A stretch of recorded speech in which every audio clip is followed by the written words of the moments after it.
If you compete too much with Yuki, she'll make you lose your cool. So just think of it as practice for the upcoming election campaign. Upon hearing Masachika's words, Alisa's eyes widened as she realized that she had unconsciously felt rushed to avoid losing to Yuki. Masachika then patted Alisa's shoulder lightly to calm her down, and began to lower his voice slightly. Then, how about I tell you one secret trick that can help ease your tension while attracting an audience? A secret trick? Yes. When Alisa raised her eyebrows, Masachika quietly told her. Alisa looked momentarily surprised at the unexpected contents of the trick, and then raised her eyebrows as she pondered the contents of the secret trick in question. So that's the secret trick. How is it? Easy, right? But still effective. Yes. I'll give it a try. Alisa nodded with a serious expression, and Masachika smiled back at her.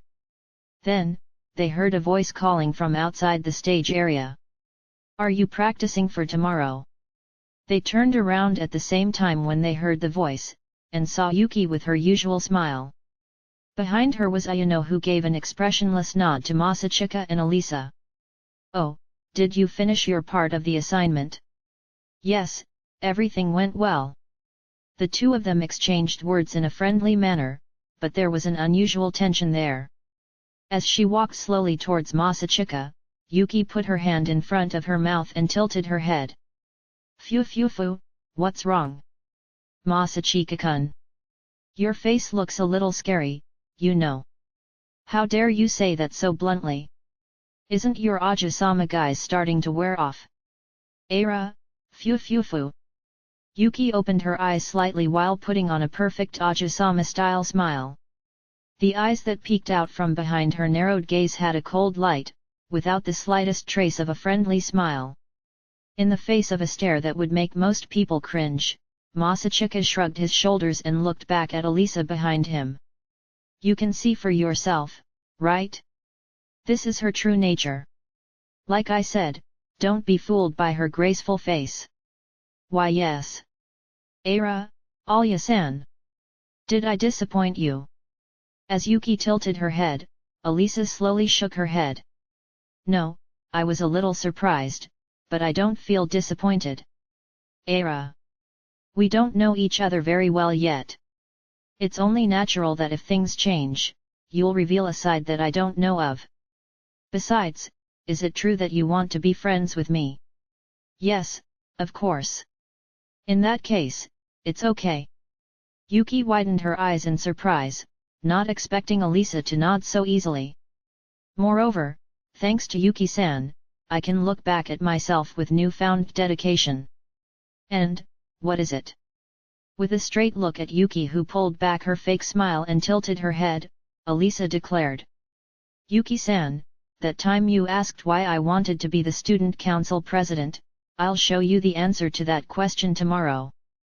Besides, I'll have more support than you.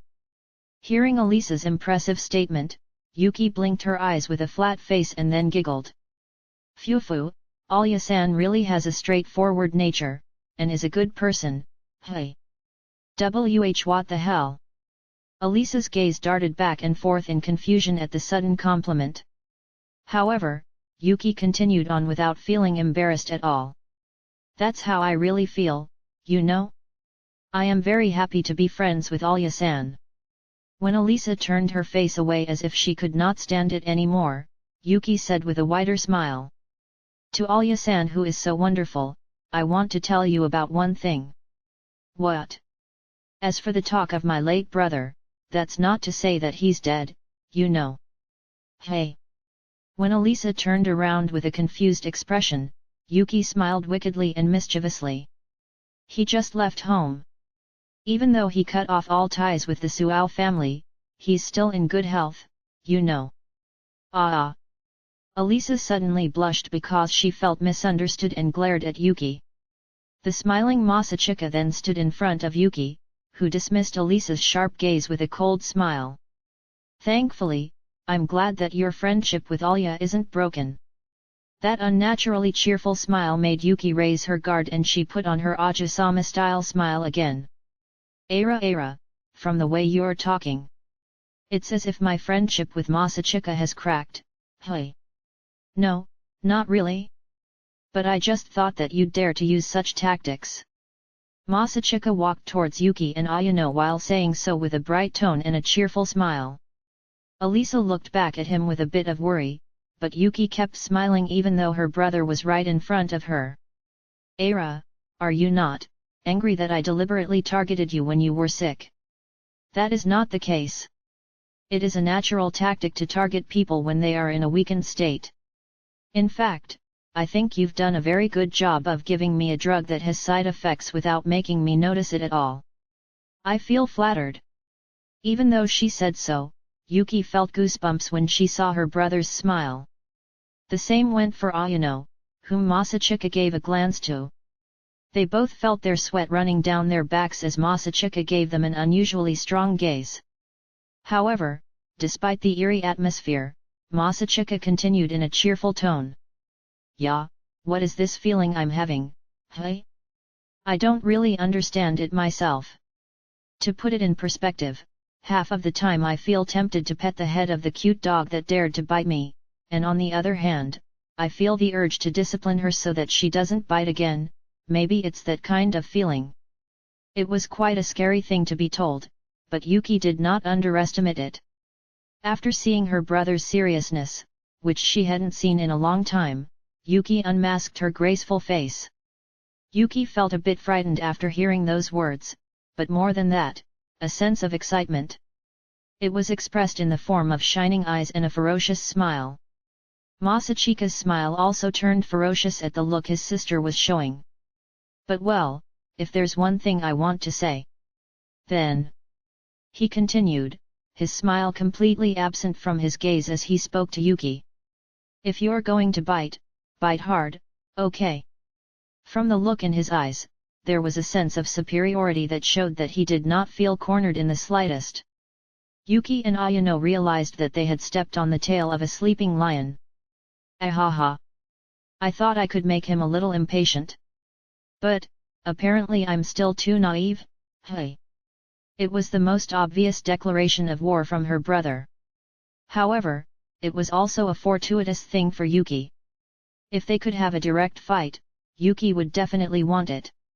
Yuki was shivering, and Ayano was also trembling at the vigilance and excitement aimed at her, although there was no telling which excitement Ayano was aiming for. Great tension filled the vicinity of the stage, as if it was the day before the awaited performance.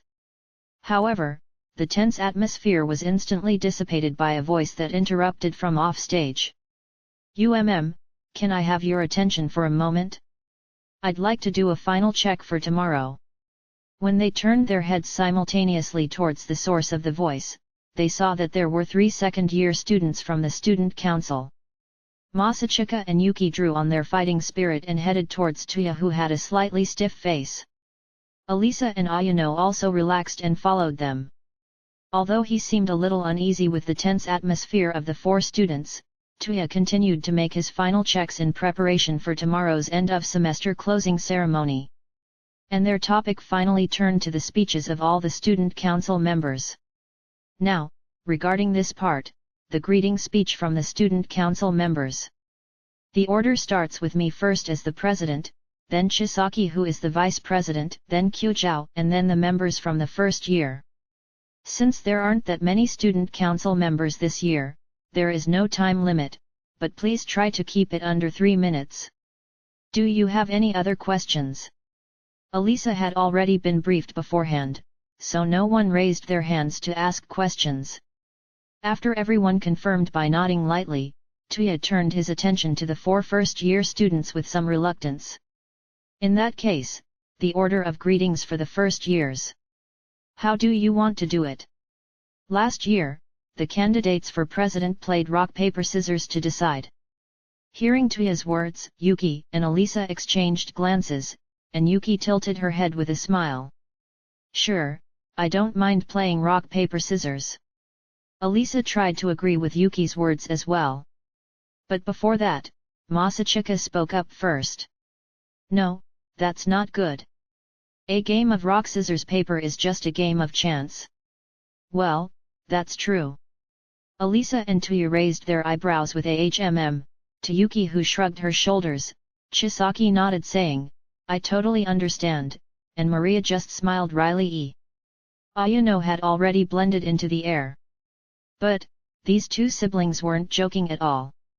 As they were both hardcore otakus, they were always ready to engage in psychological warfares that put their lives on the line, so a game of rock-paper-scissors is a logical first step. Then again, it's not just any game, either. In that case, how about a coin toss? That one would probably be fair. Alright. Let's say Ayano flips the coin, and Alya-san predicts the other side, how about it? No, it's better to ask someone else to flip the coin. Fufu, you're always suspicious. Of course, Masachika and Yuki didn't want to do the coin toss because there was a possibility of cheating, and Ayano was probably skillful enough to do so as well. But that doesn't mean Masachika doesn't have reason to be wary of Ayano, as she has a record of trying to drug people without hesitation. Of course, Masachika and Yuki's lack of participation in trying to determine the other side of the coin was merely a game to pass the time. Edo, how about I do it? Maria announced as such and took out a 100 yen coin as Masachika turned around. Masachika glanced at Yuki to get her approval, and Yuki casually shrugged. Masachika nodded in Maria's direction after deciding that Yuki agreed with him. Then, please do. Masha-san will flip a coin, and Alya will guess which side the coin will land on. If her guess is correct, Alya gets to choose whether she'll go first or second, and if she misses, Yuki gets to choose. Alright, I got it. Then the side of the coin with the pattern is heads, and the one with the number 100 is tails, Hadot. Maria then placed the 100 yen coin on her hand, but Alisa, who had been watching her, opened her mouth with a suspicious look. Masha, are you sure you can do it? You underestimate Oni-chan. Of course I can, just take a good look, okay? Eii. She puffed up her cheeks when she saw Alisa's gaze, and for some reason, Maria bounced her body up and down when she flung the 100 yen coin. While everyone was looking at her with a gentle gaze, Maria shook her body for some reason and followed the rotation of the coin with her eyes. She then caught the coin with both hands as if she was swatting a mosquito. Gotcha! Look, I can catch it, Alya-chan. With her hands clasped together, Maria smiled happily. However, Alisa's gaze turned cold.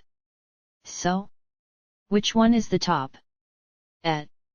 Maria finally understood that she was unable to distinguish between the top and bottom side of the coin after Alisa instructed her to look down at her hands. Then, this is the top one. Later, when Maria put her left hand down and her right hand up, Alisa replied indifferently. Heads. You can choose it a little longer, really. Stop messing around. Then, here it is. As Maria opened her hand, a coin bearing the number 100 appeared. Alisa furrowed her brows for a moment, and Yuki watched her expression carefully. Too bad, Alya-chan's guess was off. Then, Yuki-chan, do you want the first or second turn? Let me think about it first. Yuki placed her hand on her chin in response to Maria's question. Masachika looked at Yuki, who was behaving oddly. I was hoping that Alisa would win the coin toss, but now, how far are you able to see my strategy? As her brother was looking at her, Yuki concentrated on her own thoughts. If you think about it, the second turn that leaves an impression at the end is much more advantageous. But, if I can create an atmosphere of... Suou-san's speech was great, so let's not clap for Kyujou-san on the first turn, I can accomplish victory by a landslide. On the other hand, the first turn could give her the minimum amount of applause, so it's hard to achieve an overwhelming victory if Alya-san gets the first turn. Moreover, I can't think about things like what do I do if she gets the first turn, or should I have picked to go first. From the beginning, I already knew what I was going to do. But, Yuki thought. That's if I'm going for a landslide victory, but since Ani-chan is beginning to take things seriously, I should probably aim for a safe victory here. If that's the case, is it better to choose the second turn that's more advantageous?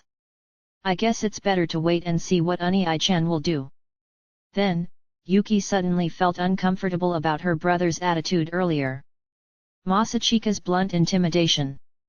In addition, why was he intimidating me so blatantly? It isn't like Ani-chan to usually do things behind the scenes. Wait, is he acting?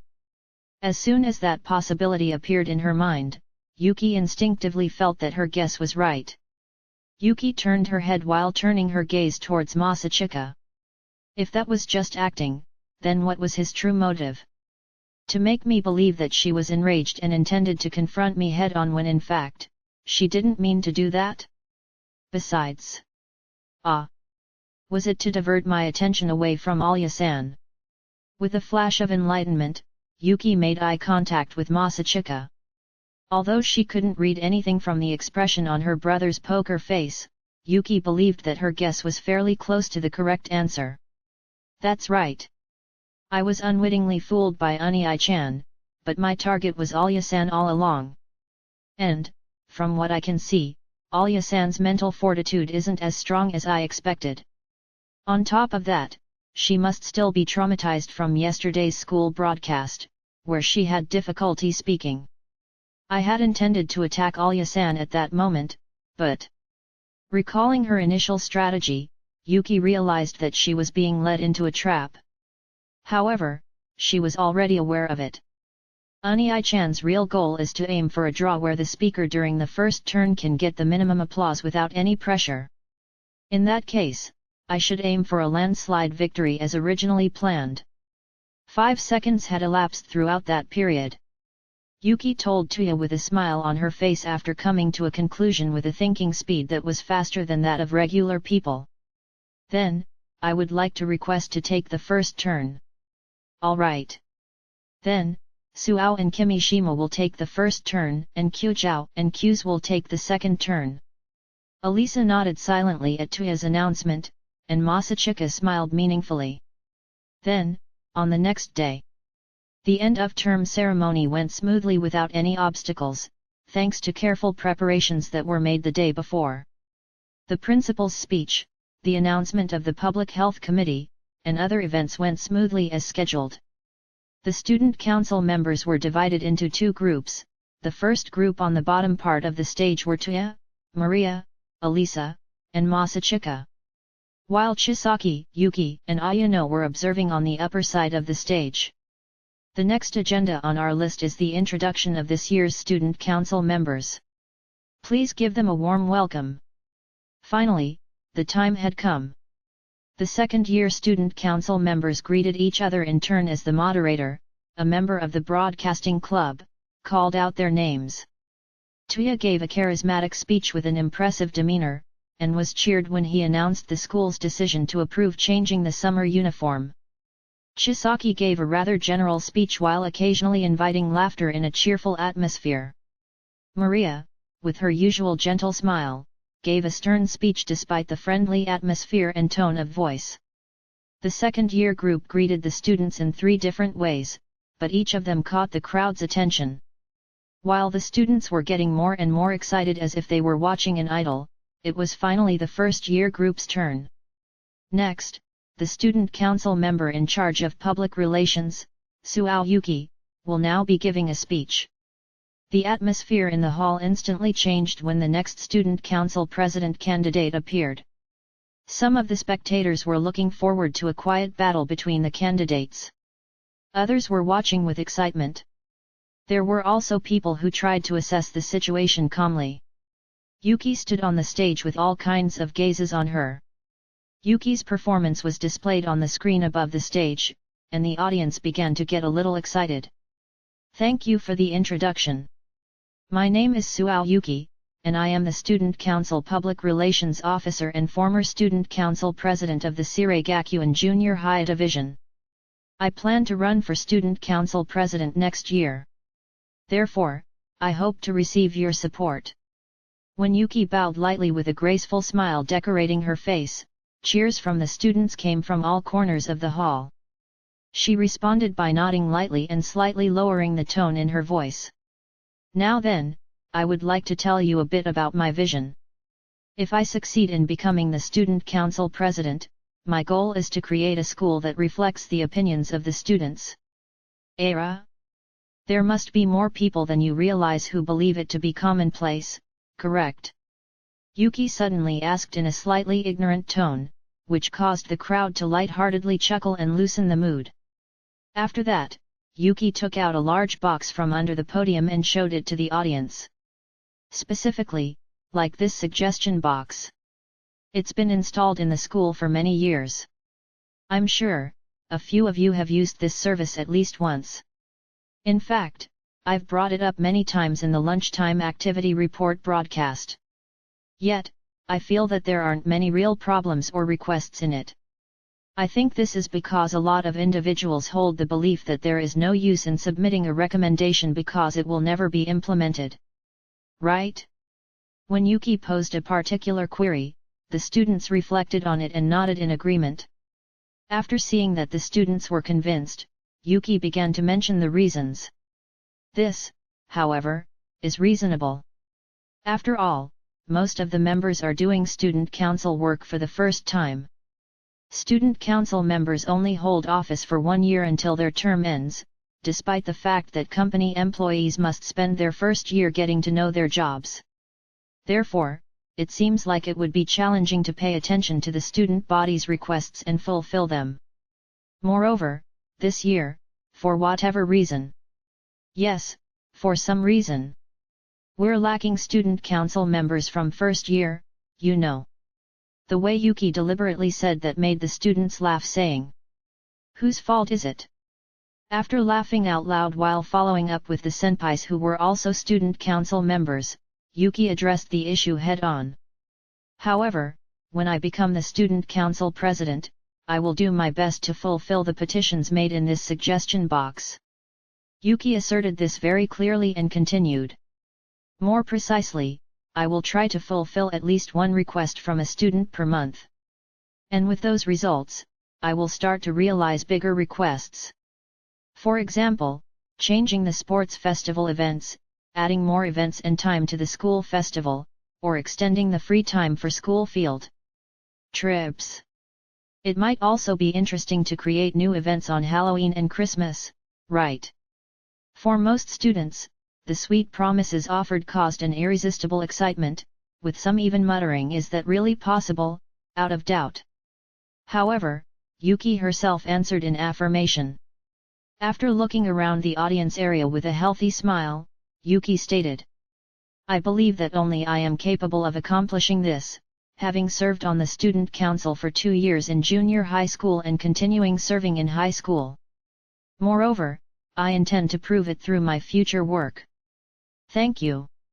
When Yuki bowed her head, there were a lot of applause and cheering that echoed throughout the gymnasium. Yuki responded by raising her hand and returning to the side of the stage.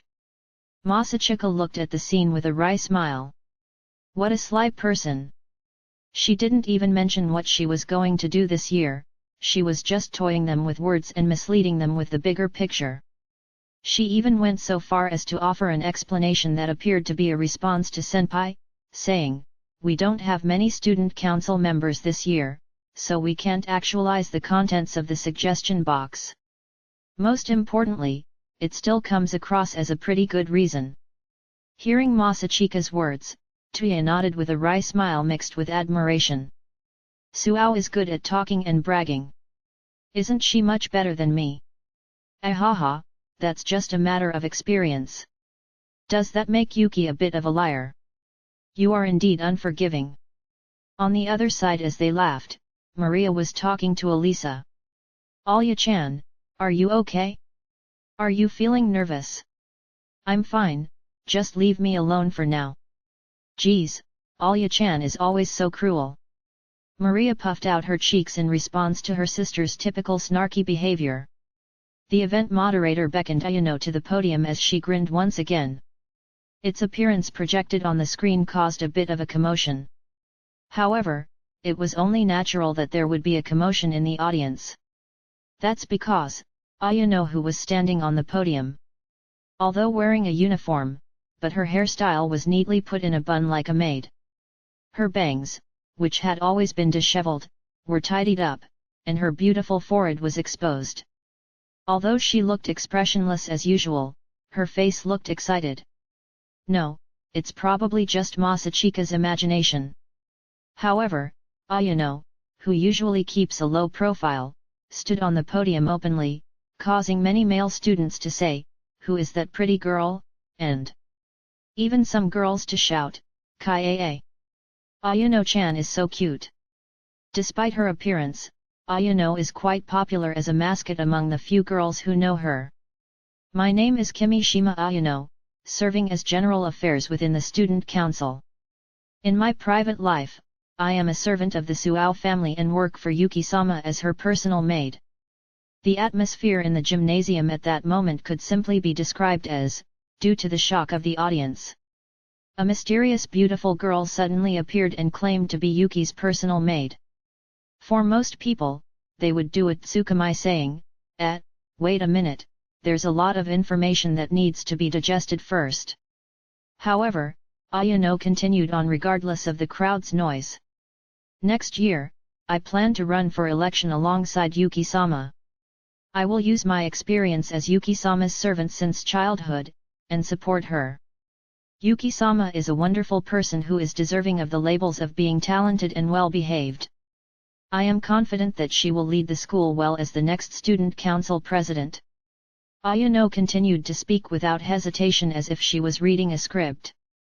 Her method of speaking and the sincere look in her eyes gave her words a peculiar air of sincerity without any indication of acting or exaggeration. Somehow, the audience could tell that she was only telling the truth. And in fact, Ayano was only telling what was true for her. Yuki-sama has always been an outstanding student at school, and her English has reached the level of a native speaker. Recently, she is learning Chinese and has reached a level that allows for daily conversation. Furthermore, she also shows great talent in piano, flower arrangement, karate, and other things. She is truly a person capable of many talents. Even so, Yuki-sama is never arrogant or conceited, and is always considerate of those around her. Even for a servant like me, she always gives out precious gifts every year on my birthday. Then Ayano closed her eyes, raised her chin slightly and sealed her lips tightly. Apparently, she had intended to put on a satisfied face, but her expression didn't change at all. Seeing Ayano's satisfied face, some of the girls shouted in a loud tone. As if carried away by the atmosphere, laughter began to spread around the audience saying, "That girl is kind of interesting too, hey." Blinking her eyes slightly at the unexpected reaction, Ayano then proudly, perhaps proudly and enthusiastically talked about Yuki. The audience also listened to Ayano's story because of the unique atmosphere she brought. "Well, it's bound to turn out like this," Masachika muttered to himself as he listened to Ayano's speech. Yuki's persuasive speech is backed up by her achievements that can be seen in the screen behind her. And Ayano further confirmed it from the perspective of a servant who had served her since childhood. Masachika gave a high rating after conducting an objective analysis of the two rivals. Then, he looked back at Elisa and said, "This was a perfect speech." She went out of her way to strike first and tried to achieve a landslide victory. Masachika calmly admitted that the situation was quite difficult, but Elisa asked with a look that didn't show the slightest bit of anxiety. "But, we can win it, right?" "Yes, it's all thanks to your efforts." Masachika nodded at the unwavering trust directed at him. He then smiled with satisfaction that Elisa was not distracted by her rival's speech, and gently placed his hand on Elisa's shoulder. "Therefore, you don't need to make weird over-the-top speeches to compete with her." From the beginning, Masachika knew that Elisa had no chance against Yuki if they fought on the same field. The other party also knew this, and they probably tried to stir up Elisa's rivalry to get her to enter the same field. "I know. Because of what said to me, my head is starting to cool down." But now that she had calmed down after hearing Masachika's words, Alisa had no desire to compete with Yuki. That's good then. You still remember the name of this event, right? Masachika's question was answered by Alisa with a faint smile on her face. Of course. The greeting speech of the student council members, right? That's right, a greeting speech. It's already a habit to make speeches, but originally that wasn't the original intention.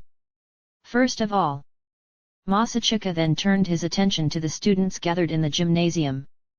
Let's start by introducing yourself. At the same time, Ayano finished her speech at exactly 3 minutes, bowed, and stepped down from the podium. She was then joined by Yuki, who came out from the side of the stage, and together bowed to the audience. Immediately, there was a standing ovation and cheers that seemed to shake the gymnasium. The roar of applause and cheers continued for over 10 seconds as the moderator hesitated to continue, and finally began to quiet down when Yuki and Ayano went backstage. Then, next is Kyujou Alisa's speech as the student council's treasurer. In front of the still excited students, Alisa took the podium. The students finally began to pay attention to the silver-haired girl who appeared on the screen. The mood among the audience were 50% showing interest, 30% being indifferent, and 20% feeling sorry. Most of the students were fascinated by the speech of the Yuki-Ayano pair, and some of them seemed to be cheering or expecting something from Alisa. With such an atmosphere, Alisa quietly opened her mouth and said, "See." She then started to speak in Russian at a high speed. Most of the students were stunned to see her. When all the students who were still excited by Yuki and Ayano's speech turned their attention to Alisa, she suddenly closed her mouth and blinked slowly. "I apologize, I was so nervous that I started to speak in Russian." The students laughed at what Alisa said with a serious expression. The fact that the loner princess Alya said something that looked like a joke with a facial expression that made it hard to think she was joking made the audience reply to each other, "No, that's not possible, is it? Was that a joke?" and so on. Alisa let out a sigh of relief at the expected response.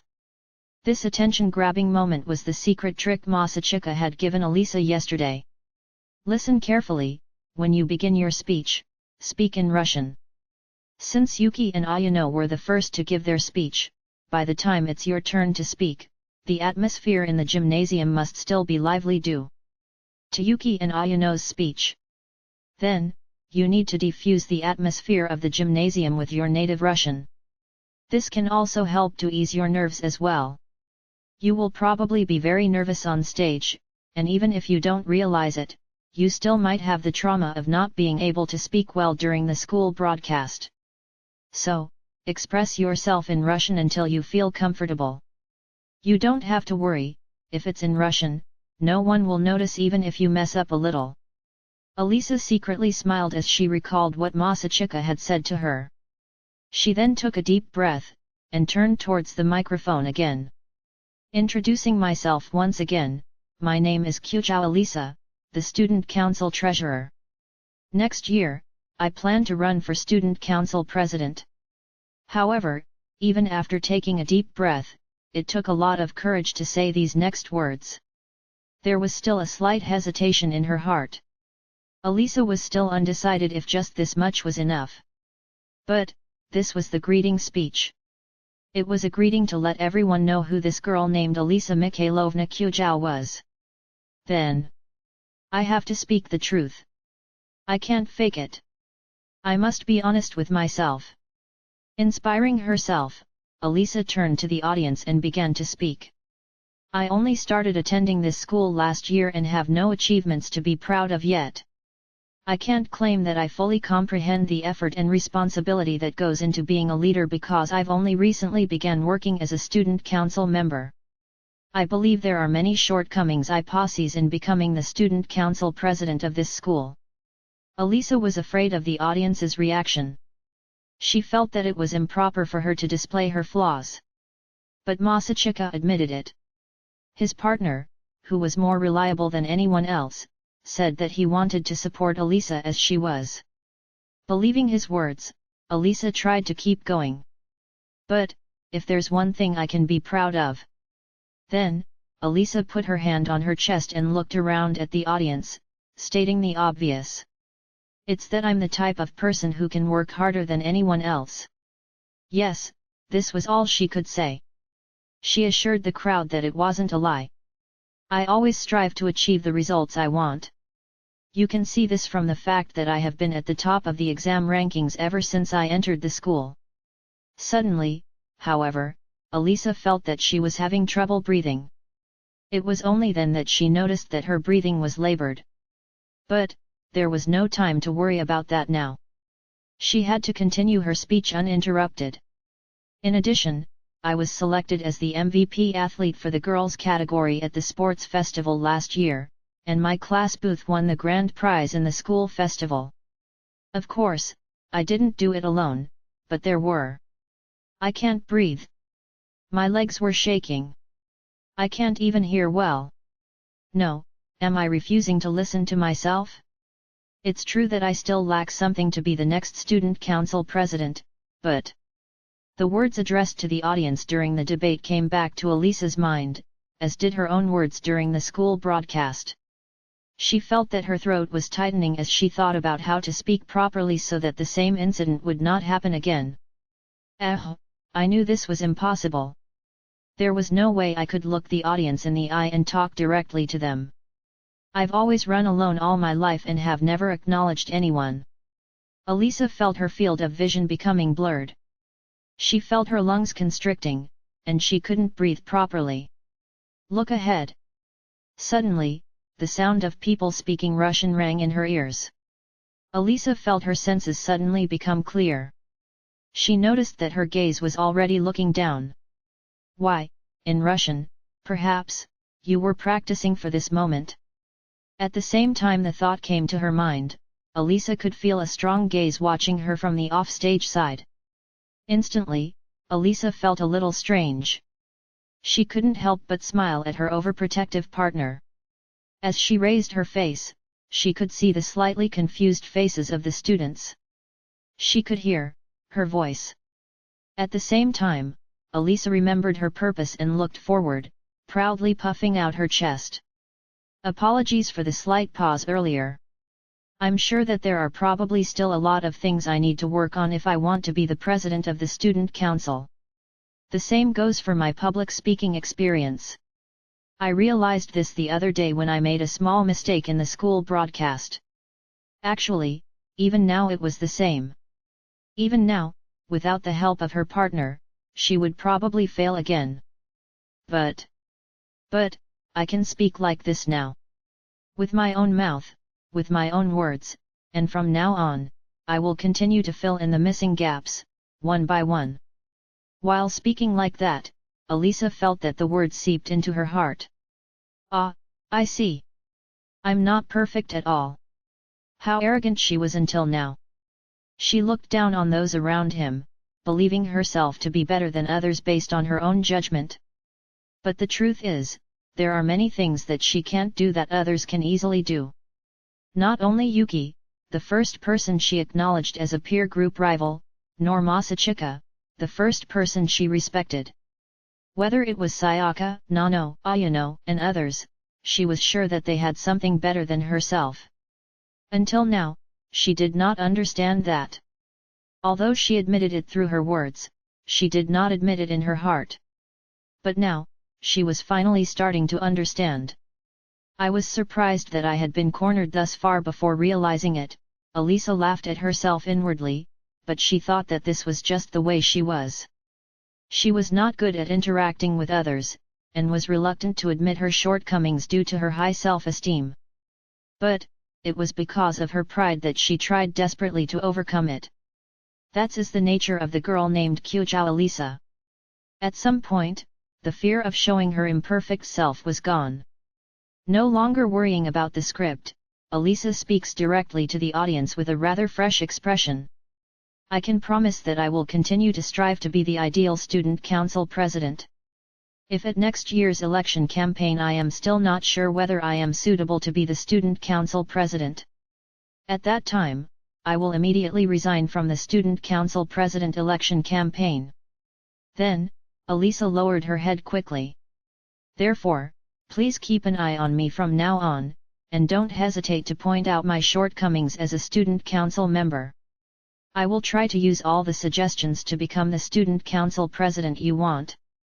For your attention, I thank you very much." As Alya stepped down from the podium, there was a loud applause that followed her. It was not enthusiastic applause, but rather, warm applause as if praising a good fight. Alya bowed deeply again and left the podium. After confirming the situation from the side of the stage, Masachika was relieved. In retrospect, it was a high evaluation, considering the atmosphere that the opponent had built up. She did a good job. It seems that Alya's speech went in a different direction than Yuki's. After calmly analyzing the situation, Alya returned to the outer side of the stage. Good job on the speech. I'm glad everything went well." "Really?" "Yeah, that was great. You looked really cool." Masachika patted Alya's shoulder lightly and looked into her eyes curiously. "Somehow, your eyes looks more relieved now, hey?" "Yes, I feel like I can step it up a bit." "Is that so?" Masachika could not fully understand the meaning of Alya's words. However, at that moment, the moderator called Masachika's name, and he raised his face. "It looks like it's my turn, then, I'll leave first." "Yes. Good luck. Just leave it to me." Then, on his way to the podium, Masachika grinned at Alya, and the two people behind him. "I'll win this for us." As Masachika walked onto the stage, the students' attention was drawn to the last student council member. As he walked comfortably through the crowd, Masachika looked around at the audience with a smirk as he climbed the podium. "Hello, I'm Q's Masachika, who is in charge of general affairs in the student council. Next year, I plan to run for the student council president election together with Kyujou Alya. And During the pause, Masachika wasted no time in swinging his arms and striking a pose. His left arm rested under his chest, his left hand supported the elbow of his right arm, and his right hand, raised straight up, partially covered his face with his eyes closed like a person with Chiyunibia 1-2. It was a narcissistic pose with a piercing gaze. In fact, Masachika put on a nihilistic smile and glanced at the audience. The person who once supported Suou Yuki to become the student council president in middle school as the shadow vice president, was me. The confession was made with many pauses and exaggerated staging, and the audience's reaction. PFFTT. Some of the audience responded with laughter, some reacted "what the hell is he doing," and most muttered "he's so that's it." Masachika winked and tilted his head at the audience's cold response, which was more than he expected. Was that introduction too edgy for your liking?" The percentage of people laughing at Masachika's overly honest comments increased. In the midst of all this, Masachika coughed to clear his throat and said to change the atmosphere. "Well, I was vice president of the middle school student council, in the shadow of Suou Yuki. I'm sure, there are many of you who are wondering, hey? So, why didn't you run with Suou-san? Are you cheating on her? You are right. Right." Laughter spread like ripples in a strange and ridiculous way as Masachika said that. "Therefore, I want to say it clearly." The audience's laughter died down as Masachika slammed his hand on the podium loudly. Masachika looked around with a sharp gaze at the audience, whose eyes widened without raising their voices, and declared with a serious face. "I already broke up with Yuki. So it isn't cheating." Amidst the tense atmosphere, his words were met with laughter, and some of the male students jokingly made light-hearted comments such as, "You bastard, or you change partners too quickly." "Oh I."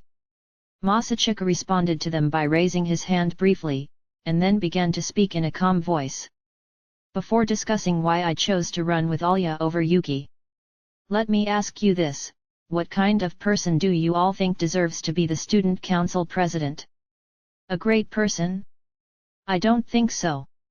I think the person who deserves to be student council president is someone who attracts the people around them. I know what you're all about to say. Don't you mean Yuki? I know what you mean. I'm aware of that, but please listen to me to the very end first. After eliciting more laughter with his disjointed speech, Masachika continued on. In that case, I would like to about a person who attracts people around her. After all, in my opinion, the person in question is a straightforward one. Someone who can listen well to other people's opinions. And also, the student council president should be a hard-working person.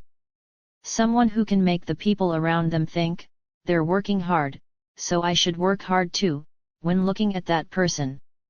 And most importantly, someone with a beautiful heart. Someone who can reach out to others by overcoming their own selfishness and who does not wish to do harm to others. People will gather around such a person, and I believe that a person who can make many allies in that way is more suitable to be the student council president.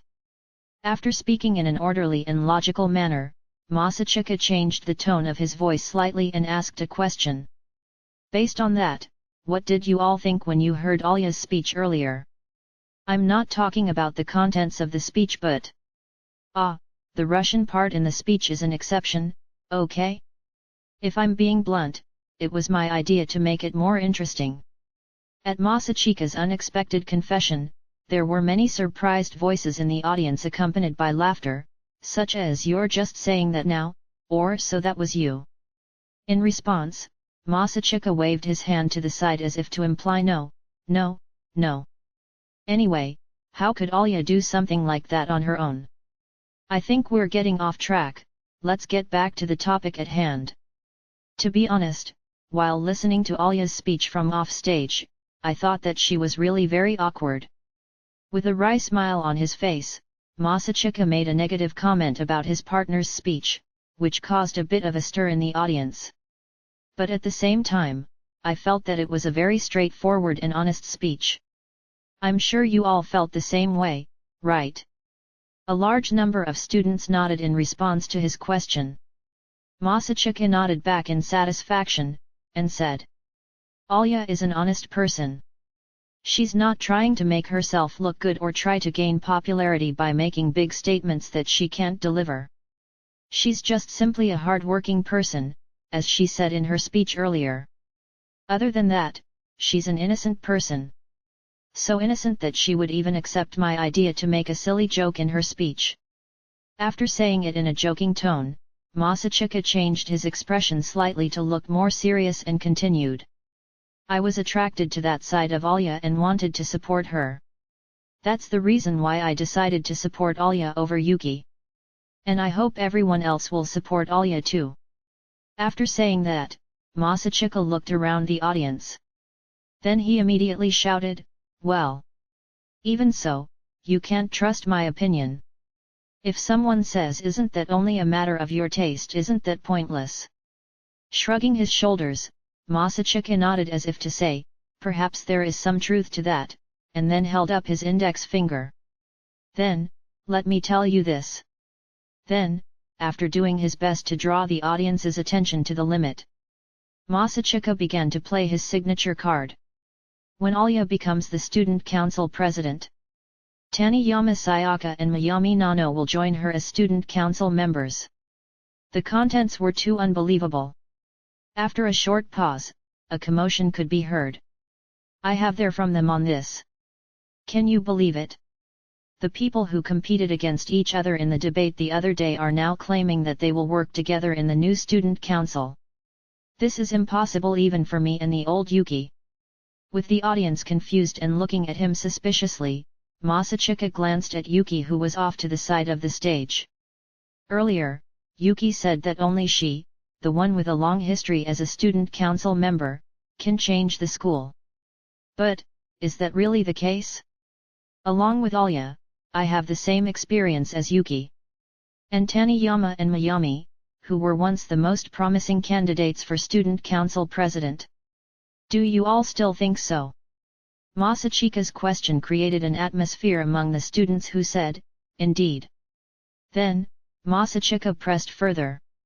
Moreover, Yuki also said that this year there are only a few first-year members in the student council, so there's not much we can do. If that is the case, why are there only a few first-year members entering the student council? The answer is simple. Because they all left the student council after losing the election campaign. The same can be said with the student council members of the previous generation as well. There were only a couple of talented people capable of becoming the student council president, and the first-year students, who would be the next generation of the student council, would leave one after another after competing against each other in debates. Therefore, the student council is always understaffed. That's a fact that everyone knows. However, it's such an obvious fact that many don't give it much thought. But, if you look at it from another perspective, if there are more experienced second-year members, don't you think that the student council can operate stably without being affected by the uncertainty of the first-year members? Only the student council with Alya at the center can do that. If Alya is elected as the next student council president, she will be surrounded by a dream team of former president and vice president candidates. This is the best student council I can imagine. There are many students who are happy with the ideas Masachika has put forward. Former opponents would join hands and run the student council together. Many students' eyes lit up at the dreamlike concept that had never been seen before. Masachika then proceeded with a more powerful buzz. Of course, this is no exception for Yuki and Ayano. When Alya becomes student council president, I want them to join the student council as well. Moreover, Yuki has shown her enthusiasm to be able to change the school. Even if she loses the election, I'm sure she'll be happy to lend her support. In a joking manner that drew laughter, Masachika even managed to attract Yuki's sympathizers by declaring that he would make Yuki an ally in the future. Then, he bowed theatrically to the laughing audience. The speech I gave became too long, that's all from me. In order to create the best student council ever, I ask for your support. Thank you very much for your attention. As Masachika left the podium, the final surprise occurred. As soon as Masachika started walking to the bottom of the stage, Elisa came out from the outer side of the stage. And behind her, unexpectedly, Sayaka and Nano also appeared. Three people? Hey, impossible. Hey, look at that. Oh, seriously. The sight that instantly proved Masachika's words caused the biggest stir today. Then, when the four people who joined together bowed their heads, there was an explosion of applause and cheers. The students had no idea what kind of interaction was going on between the four of them. But it didn't matter. Two pairs of candidates who should have been impossible to have a relationship with, were now starting to hold hands. That fact alone was enough for them to raise their voices. Alya, this is the applause you won with your own strength. With his head still bowed, Masachika said so to Elisa, who was next to him, and could see that she gasped. Knowing this, Masachika didn't dare look at Elisa's expression. Then, amidst equally loud applause from Yuki and Ayano, the four of them returned to the outer side of the stage. Yahoo, good job. Nano. Good work. Alya. You're welcome, Masachika. They had worked hard for each other, but only Sayaka looked away with a complicated expression. She quietly pushed up her glasses and said in a flat tone. This way, I've repaid my debt, right? Yes, thank you. I find it very helpful. Sayaka's gaze wandered uncomfortably to Elisa, who thanked her honestly and bowed her head. As I've said before, I'm not supporting you guys. I'll keep my promise to join the student council if you guys get elected, but I won't help with your election campaign. I know that. I will try to get you to support me. I see. Sayaka turned around and headed for the emergency exit entrance at the back of the building. Then she paused for a moment and let out a few words over her shoulder. I'll look forward to it. After saying that, Sayaka walked out of the door. With a wry smile on her face, Nano followed suit. In that case, try your best. I can't say for sure that I'll support you either, but if Elisa manages to become the student council president, I'll work together with you, anyway. Oh, thank you very much, yes. Elisa. After looking at Nano's back with a puzzled feeling, Elisa looked back to the other side of the stage. She conveyed her intentions to Yuki, who was standing there with a strong gaze. This was the reason why she wanted to become the student council president. Originally, that might have been my only goal, but now, I'm carrying the hopes of Kyuzu-kun, Taniyama-san, and Mayami-san. Therefore, I won't lose. I won't feel overwhelmed by your determination anymore, in response to her strong gaze. Yuki smiled casually. I don't want to lose either. That's some amazing determination.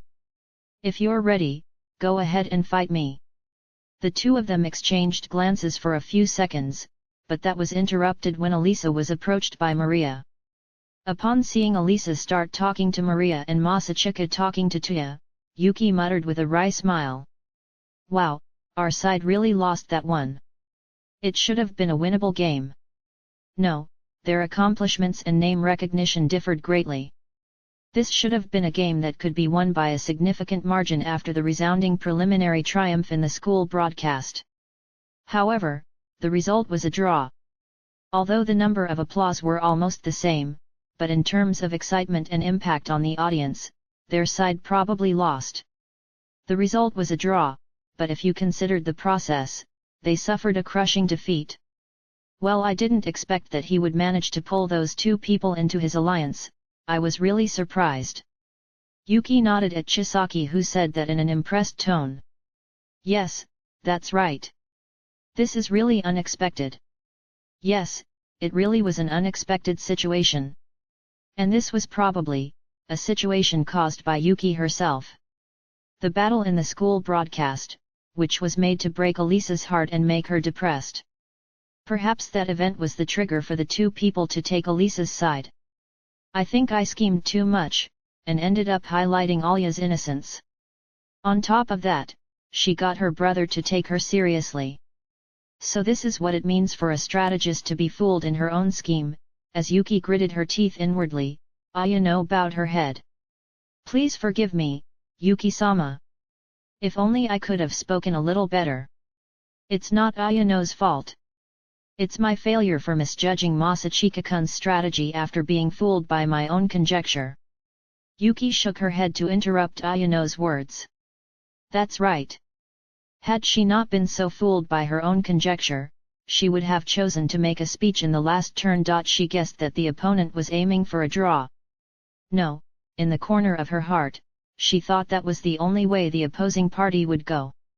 Yuki thought that if she fought directly, she would definitely not lose, even if the opponent was her own brother. She arrogantly thought so, and dismissed her brother's threat as a mere bluff, and tried to achieve a landslide victory. I'm sure that this was all predicted by Unai-chan too. Her brother must have felt confident that he had fully guessed Yuki's thoughts and knew how she would react, and then he made such a blunt threat. If it wasn't for that, Yuki would have cautioned her with, he seems unusually composed in this situation. Is he plotting something? Unai-chan is better than me at everything. Ah ha ha ha, Unai-chan is amazing. Despite losing, Yuki had a strange and relieved feeling in her heart. It was true that she wanted to defeat her brother. But at the same time, she didn't want her brother to lose. She thought that her brother, whom she once admired and respected, was still extraordinary. The thought that made her want to believe that was still there. Ah, no good. This way of thinking is not good for me. Both her desire to defeat her brother and her desire to not want her brother to lose are valid. But if she feels relieved at being defeated, she will never be able to win against her brother in the future. Hence, Yuki suppressed her emotions and smiled fearlessly. Well, let's admit our defeat this time. Just this one time, okay. Yuki muttered, and smiled ferociously while filled with determination to win next time. Chisaki immediately looked away, as if she had seen something she shouldn't have seen. After looking at her with a sideways glance, Ayano quietly talked to Yuki. Yuki-sama. Yes.